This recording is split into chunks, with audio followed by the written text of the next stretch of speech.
Aku sebulan dari jam 6 sampai jam 1 siang lepas sosmed, aku ganti fokus dengerin podcast yang sifatnya motivational podcast, terus baca buku yang self-development dan segala macamnya. Kayaknya aku nemu satu hack terbaik yang bikin kita bisa manifest apapun yang kita mau. Ya pastinya sesuatu hal yang baik ya manifestnya ya. Yuk merapat ke sini, simak, catat, dan kita bisa diskusi nantinya in the comments because as usual, your sister got you here. Dari podcast-podcast yang aku dengerin sama buku yang aku baca, aku menemukan kesamaan yang dimana aku bisa tarik benang merahnya. Yang sebenarnya yang perlu kita perhatikan adalah 3 aspek yang ada dalam diri kita yang bisa kita perbaiki supaya kita bisa dengan mudahnya manifest apapun yang kita mau. Awalnya pasti agak sedikit terdengar aneh ya, karena kan kita mau manifest sesuatu yang sifatnya eksternal hadir ke kita gitu. Misalkan kita mau bisnisnya sukses atau karirnya melesat banget, dan itu kan pasti terdengarnya berkaitan dengan eksternal. Tapi ternyata semua balik lagi ke fondasi diri. Let's think about it this way. Logically,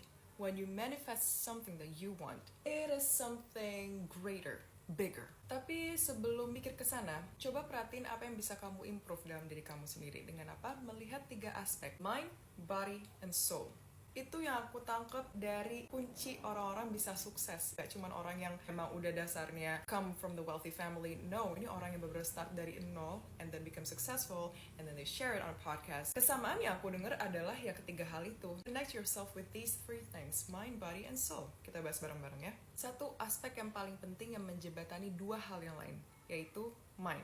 Challenging ya, nama juga pikiran. Satu hari kalau misalnya mood lagi enak, oh I can do anything, I can achieve the impossible. Itu kalau mood lagi enak. Tapi kalau misalkan lagi di kondisi moodnya lagi kurang, mind could play tricks on you. Which is why you need to focus on this first. Caranya dengan apa?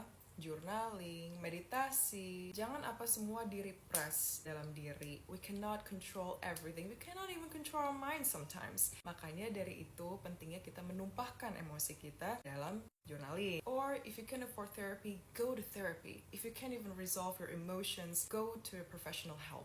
Kedua, body, yang sifatnya produktivitas gitu ya. Dalam hal-hal yang sudah kita manifestasikan, contoh, bisnisnya udah berkembang pesat, karirnya jabatannya naik. Kalau misalkan semua sifatnya udah upgrade, banyak tanggung jawab yang harus kita perhatikan dan kita fokuskan, dan itu gak akan mungkin bisa kita lakuin kalau kita gak perhatiin kesehatan kita. Which is why kayaknya aku gak perlu ngasih tahu lagi ya, olahraga, makannya mindful, sifatnya 80-20 rule. Yang aku suka di sini adalah balance eating. 80-20 rule.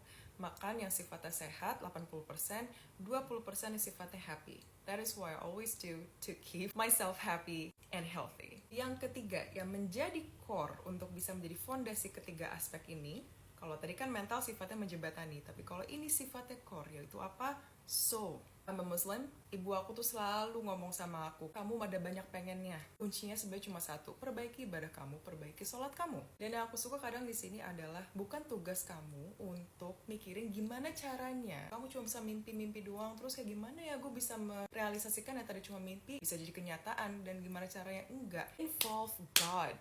Talk to God. Ask for guidance. Ask for help. Kita sebagai manusia hanya bisa membuat rencana dan mencoba ngelakuin tindakan-tindakan yang bisa merealisasikan rencana itu menjadi kenyataan. Tapi the best thing is sometimes God knows better than us. Allah tahu mana yang tidak kita ketahui, maka dari itu Allah selalu tahu mana yang terbaik untuk kita. Kita sebagai manusia hanya bisa merencanakan. If the thing that you manifest not coming true, don't take it as a rejection. Take it as a protection and redirection.